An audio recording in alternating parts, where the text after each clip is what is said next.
bro. I can't get with none of these chicks nowadays. All they want is my money. But we have more money than you. We make more money than you. Clearly, we want to be with you for love and companionship. We're not with you for your money because you ain't got none. Hi, it is Lexus Exodus, leader of the Black Women Liberation. How are you guys doing? I hope you guys enjoyed that TikTok video. I think that shit is fucking hilarious. And so I think that will be my little intro for the time being because it's pretty fucking entertaining. No, I will say I don't agree with dating just for love and companionship. Like she said, we don't do that over here. Love don't pay the bills. We are hypergamous. But I do think that it's so true and is a reality check for most black men who claim that black women are gold diggers. You ain't got no gold to dig for, dude. You don't have no gold. So what are you talking about? How you broke? Sorry, you complaining about gold diggers. Anywho. How are y'all doing? Man, so happy to be here with you guys. Like always, if you enjoy this content, please like and subscribe. Also, please share. Please comment in the comment section. I always love to hear from you guys, and the conversation is always very, very fun and very engaging and entertaining. And I love to hear you guys' opinions. So please sound off below. I really enjoy it. That being said, let's get right into it. So this video is called How They Treat Their Preferences, Volume 2.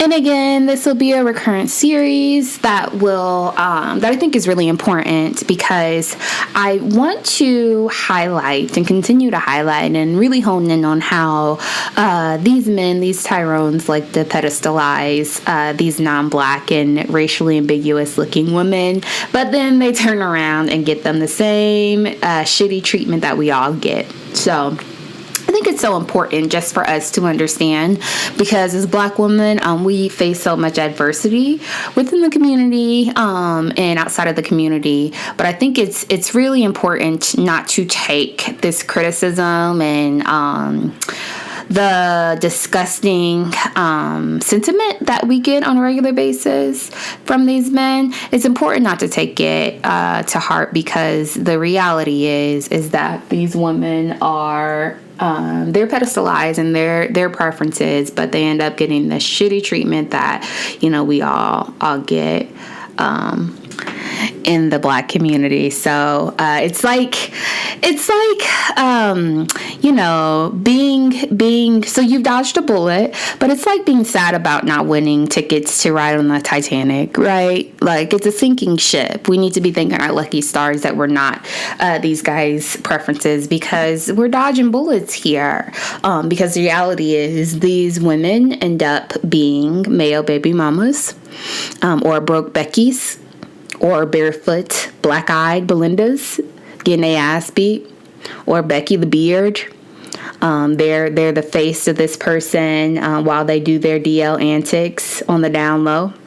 So they end up being beards and just cover-ups for homosexuality. Mistreated Mylings or Mule Marias. They end up having to mule and having to work and slave, just like, we have prior to divesting. So anywho, so let's get right into it. So first story we have here is Safaree and Erica Mena. So this is Safaree is I'm sure you guys know, but Safaree is Nicki Minaj's ex. I mean, honestly, he was her assistant. Nicki clearly wore the pants in that situation because this man was broke. She had the money. So he was very Zeta during that relationship, like most black men are, and kind of rode her coattails until she got tired of it and kicked him to the curb. Well, he ended up, after that relationship, dating Erica Mena, who is a failed reality star. I mean, I don't know. I think she has, she calls herself a singer. I think she's a former reality star because she's not even on TV anymore, but she also is an IG model, probably is the best way to categorize her. They do everything. They have all these slash profession titles, fake titles in their bio. So So they ended up getting married. She's a Hispanic woman, and she fits the prototype of their preferences. And just recently, this past week, he embarrassed her ass and blasted her online. So this is what he said. I mean this from the bottom of my heart. Getting married was one of my biggest mistakes, and it will never happen again. I'm walking away before I end up in jail over some dumb shit. Nobody is worth my freedom. Oh, God. So she responds, since you always want to run to social media like a little girl, I might as well join in. I absolutely agree with you on this. You're the most selfish, vain, and inconsiderate person, and not just with me, but your only daughter. And then she says, out of respect for my daughter and to honor my growth as a woman, I'm going to get back to doing what I do best, make money, and be about my business. Entertaining social media with my issues isn't my thing. My gosh. So I will start this off with I'll preface this with the same tired phrase I always say, the same tired question. That's all. I mean, it's cliche now because I say it almost every damn video. Are y'all surprised? Are y'all surprised at this? Are y'all surprised? This motherfucking grown-ass man, so I don't know how old he is. He's older than me because Nikki's probably about maybe 5-10 years older than me. So this man is in his late 30s, approaching 40, if not already 40 years old, and he's going to social media vocalizing his dissatisfaction with his marriage. Are y'all surprised? Are y'all surprised? Because when I tell you, these men are their maturity levels are the same of my 9-year-old. It's like it's no tact. There's no common sense. There's no decorum. There's no integrity. When my husband and I are arguing, no one knows, not even my child. You know why? And that's because we are adults and we understand how to keep personal matters personal and know we're not going online when we're upset at one another to blast each other publicly. That's not what you do as a grown adult person. But I'm not surprised because these men, they have very little tact, very little integrity. They don't have morals. And it's children that we're dealing with. It really is like dealing with children. I mean, how many times have we seen men go online and blast the mother of their child or their girlfriend? Oh, we've seen Bow Wow do it. We've seen, who else? Ray Shermer, and I'm going to talk through how he's done the same thing previously or recently. There's so many. We see it every day on the blogs. These men, have these temper tantrums and act like children and get upset and get frustrated. No, I don't even want to say they act like children because my child wouldn't even do that. They act like little girls. They act like little babies and have these meltdowns, public meltdowns, anytime things don't go their way. And it's like, dude, like it's normal to have disagreements. But what I need for you to do is to be man enough, really, not just mature enough, but man enough to not go and cry like a goddamn baby and bitch and moan online and complain about your poor relationship, the state of your relationship publicly when you're in a whole damn marriage. What the fuck? So I'm not surprised by this. I mean, I think it further illustrates what I say. These men, let's put the timer on. Their days are numbered. It's just like Kim and Kanye announcing their divorce. Are y'all surprised? Because these men they don't respect the sanctity of marriage. They don't respect the union of marriage. They don't respect the idea of family, the idea of committing to one person and staying with them for the rest of their lives. This is uncomfortable for him because he's not used to it. He's probably never seen it. Isn't that what Tyrese said? How can you be a good husband if you never saw it growing up? And it's like, dude, I'm sorry, you're almost 50 fucking years old. Grow up. Let's stop making excuses. You know what you're supposed to do and you know what you're not supposed to do. But no, it's like the bar is set so low and their baseline is so minimal, and it's non-existent. So this type of behavior, these type of antics are common. Let's keep going to our next story. So then next we have Ray Shermer, and this was very disgusting for me and very triggering. Apparently he got into it with the mother of his child.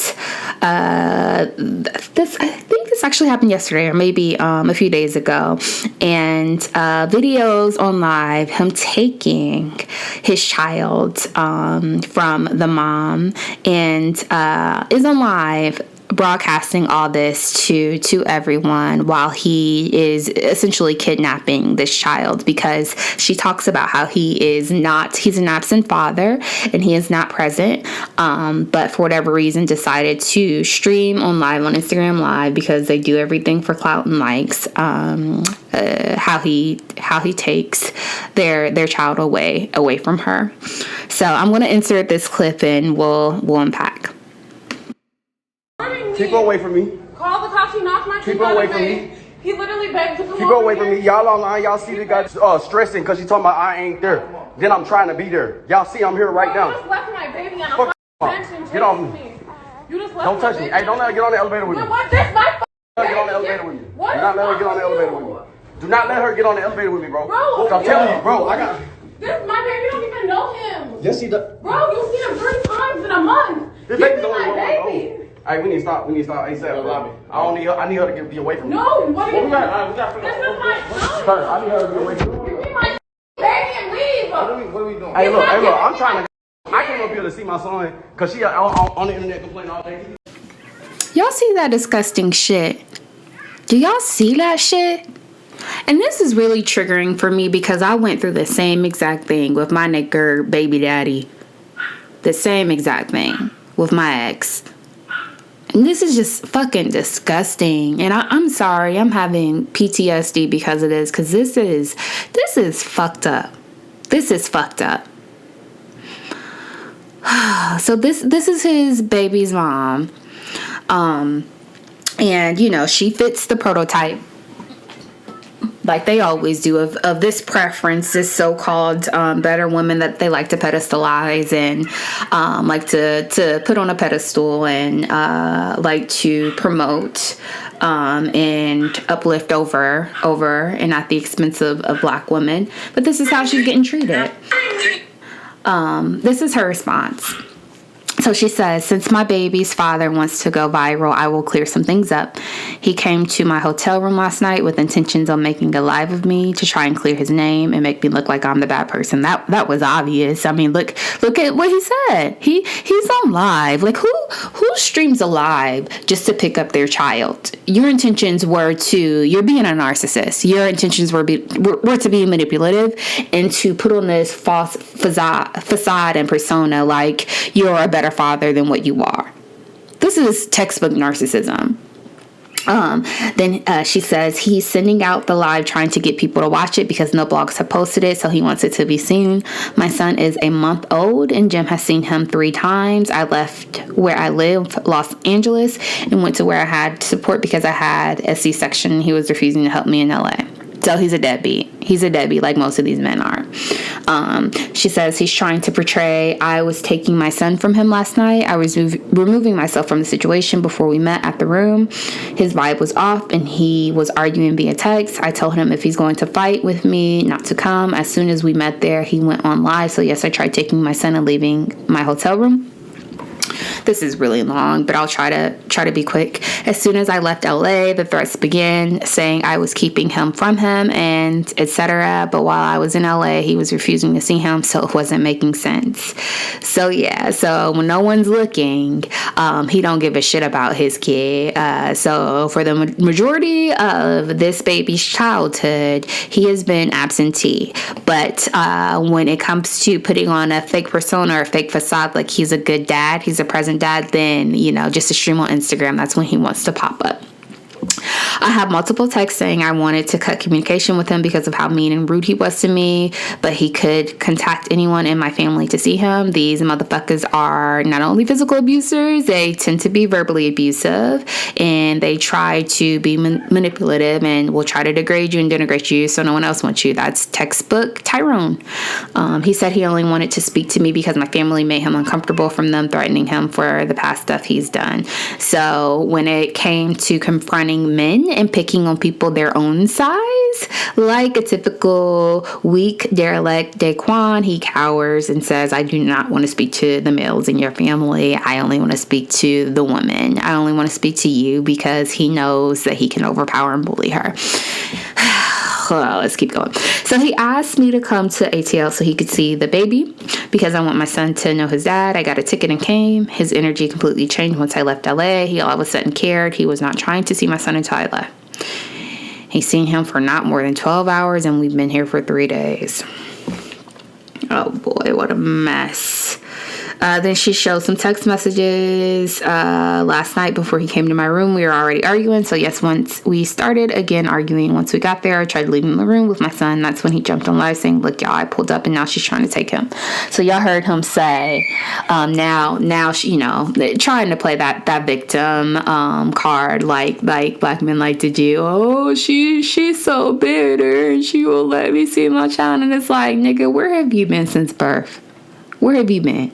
Let's not play these games, because the women I know are not going to argue with you about taking your child. Take the motherfucker. Y'all think black women really want to be single moms? Do y'all think that's fun, raising a child alone? I even had a friend, and I don't agree with this, but I had a friend who the father of her child wasn't shit, and she talked about how she would have to pull up unannounced and knock on the door and hop in the car and pull off. And while her child was on the doorstep, she will pull off. She wait till he answered the door, but then pull off once he answered, because that was the only way she could get this worthless fool to take care of his child. Whew, my blood pressure getting high. I can feel it. Okay, then she says he was telling my 1-month-old son his mommy is a hoe and a thought. I'm neither. He's telling my son this on his live. So yes, you damn right. I'm trying to leave with my baby. I've had a very similar experience. So again, this is very triggering to me because the same thing happened to me. My Naker baby dad was so unstable. I had on a recording him telling my baby, my child, that I didn't love him and that I wanted an abortion while my son was a baby. Yeah, he was in diapers. He couldn't even speak. Thank God. I can't remember how old he was, but thank God he was young enough where I don't think he remembers that. But who knows what else he's told him. But that's what these manipulative, abusive ass, motherfucking, disgusting, worthless Tyrones do. They just leave a path of destruction and toxicity. That's all they're good for. Then she says that the sad events that transpired after I took his phone and ended his life will be used in court on why he cannot see my son legally anymore until he gets help. He's probably on drugs or something. They all are. Everything was caught on camera at the hotel. I came to ATL and tried. It didn't work. Then she talks about how he's a great father to his other son, which I don't think y'all understand. When women say that shit, it's like, nah, I just don't think that you're privy to everything that's going on, because you don't have selective parenting. Either you care or you don't. You know what I mean? Like, it's not either you're a good person or you're not. You don't just turn that on and off. So he's just a deadbeat and is worthless and is a piece of shit like most of these men are. Child, I need a sip of my wine. But yeah, this man is disgusting. And like I said, I went through the same thing. These monsters are manipulators and they're narcissists. And yeah, like she talks about how he hasn't seen his child for months, but suddenly he wants to show up unannounced so he can show the world how good of a father he is and how much of a bad mom she is. See, and this shit is dysfunctional and abusive, and it pisses me off, because who the fuck takes a baby away from their mother like that? And in his own dysfunction and his own toxicity and bullshit, he really thought that was the appropriate thing to do and that would justify his behaviors in our eyes. Whereas most people with common sense, I was looking through the comments, and this is, my sentiment. It's like, dude, you look crazy. This woman is just begging for you to give her y'all's child, and you fighting with her while on live like a stunt queen. Man, when I tell you these men are demonic. I went through the same exact thing, and still to this day, my naked baby dad knows the only way that he can get to me, he can impact me, because I'm so far removed and divested. The only way that he can impact me is by hurting my child. So he'll intentionally try to keep our child away from me, because he knows that's the only thing that can get under my skin. I don't give a shit about nothing else. I'm fully divested, living life in the lap of luxury. enjoying life, great professionally, have a lucrative career, also married a man who is amazing and who is successful and has his own flourishing business. We live so good. We drive nice cars and have a nice home, and, have a fully stocked retirement account, heavily invested in lucrative stocks, and my son has a fully funded college fund, but he knows he can still get to me, and he can still get under my skin by messing with my baby, because I'm mama bear at the end of the day. And that's how these men are. They're manipulators, they're monsters, they're abusive, and they'll do anything, even if that means hurting your child. They'll do whatever they can to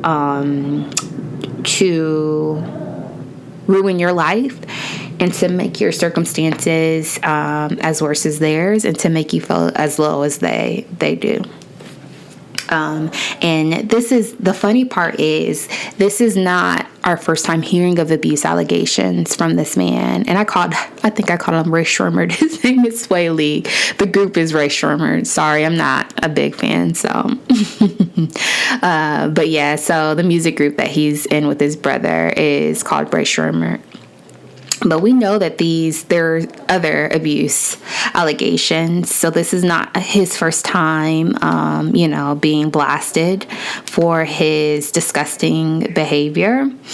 So he also dated a woman named Marlicia Ortiz, who is, you guessed it, by the name, is a Maria, another one of their preferences, who got dragged through the mud, just like the rest of Black women do. So I want to read to you her abuse allegations. She says that she was a victim of both physical and emotional abuse, which, like I said, is not rare, and it is very common, and is textbook Tyrone behavior.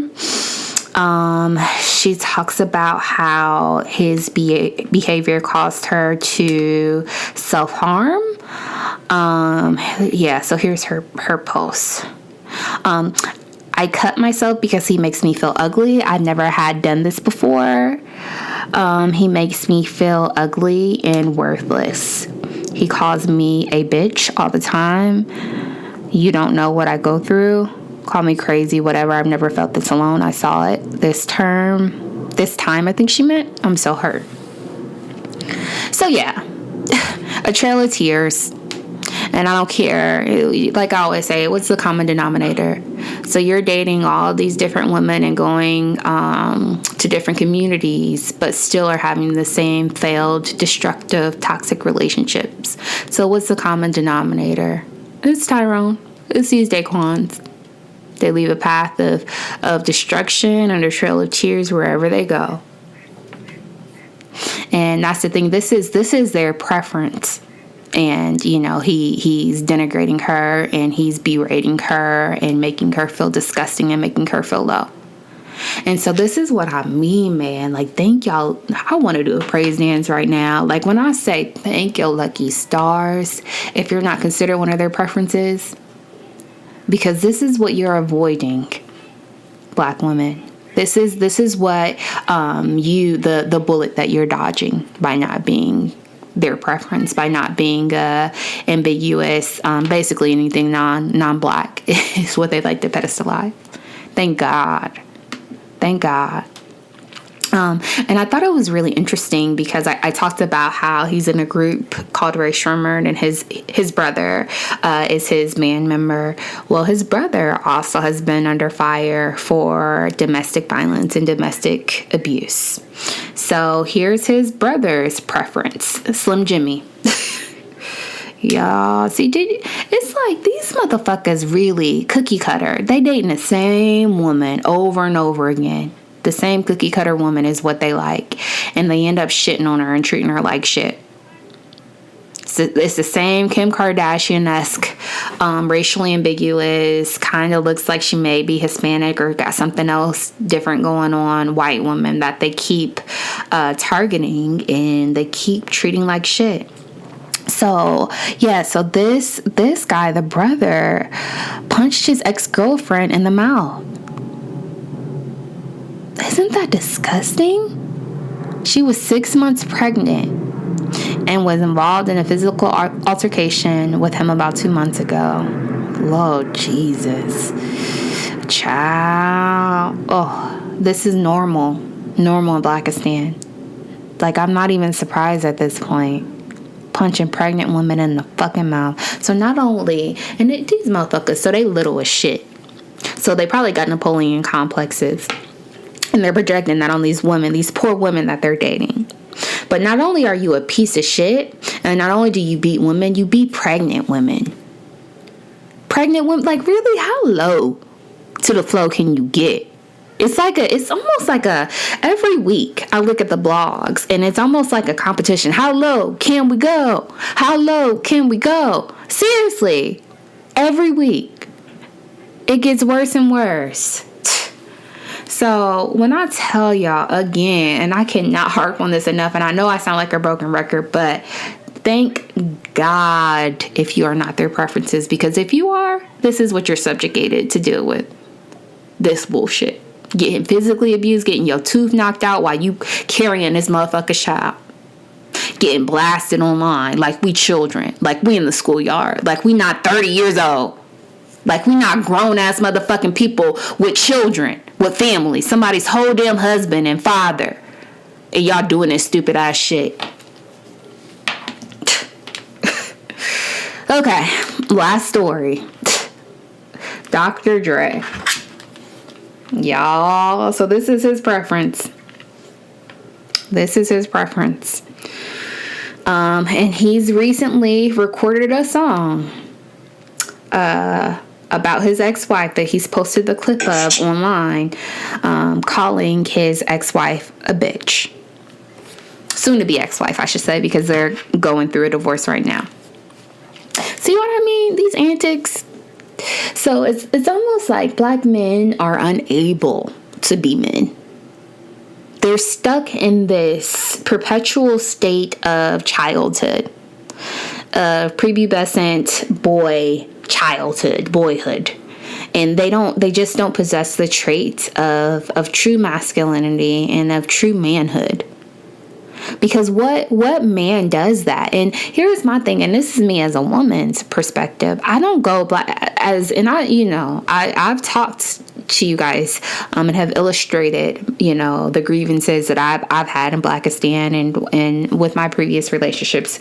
But you don't see me going on my social media blasting these people and saying, "Hey, Bob, over in the hood that I used to date, you did A, B, and C and D to me." No, everything that I say is anonymous, and it's only to warn other black women. But you don't see me blasting, my exes or, the men that I've been with previously. Although, I've had some horror stories. You don't see me online, calling them bitches and shit and publicly berating them. And this man got his nerve. But I'm telling y'all that this is textbook Tyrone behavior. From the verbal abuse, because if you're doing this publicly, God knows what you're doing privately. Y'all hear me? if he feels comfortable calling her a bitch and humiliating her in public, who knows what's happening behind closed doors. And she talks about how, you know, he's physically hurt her, about how he's pulled a gun on her and how he's punched her. We know that Michel'le also was in a relationship with Dr. Dre and is very vocal about her abuse, and talks about how, you know, he would just drink way too much and would come home and beat her out her sleep. And also, what's the other woman's name? Dee Barnes. So I think the story was back in the 90s, he choked her up in the bathroom and physically harmed her just because he didn't like a news story that she released. And this is what I mean too. These are three, I just documented in detail, three so-called high-value men, high-value black men who ain't shit. And this is what you get, even when they have money. These motherfuckers is pieces of shit and they're demons. So, I don't know. I will say, in summation, if you don't fit the prototype, this cookie cutter, Kim Kardashian, Kylie Jenner, you know, white or racially ambiguous, you know, prototype that they like, Becky with the good hair that they like, thank your lucky stars, because you are avoiding these nightmares. I was going to say headaches, but this isn't just a headache. This is a nightmare. And I thank God, I don't know about y'all, but I thank God that I finally got it. And, you know, I divested, and, you know, I guess I wouldn't even say that I intentionally got into my marriage, divesting. I just knew that I got to a point that I valued character over color. And so that was my dating strategy after I had went through the horrors of my first marriage with my son's father. I said, you know what, fuck this. I don't care what shape, size, or what package this person comes in, as long as they treat me well. And thank God I learned that. And it didn't take me long, but it did take a lot of mistakes. So I met my current husband when I was maybe about 6 years ago, when I was 25. But after that, I had already almost fucking ruined my life, you know? Even at that young age, it was already had did so much damage dealing with these dusty Daquans. You know, I thank God I was able to salvage my life and get back on the right track. You know, experience a divorce, homelessness, being physically abused, bankrupt, due to, you know, this man's negligence, due to this man's inability to be a man and to provide for his family. So I just thank God that I was able to get it right. And, you know, if you're listening to this channel, I pray that you do too. All right, that's all I got. Until next time, thank you guys.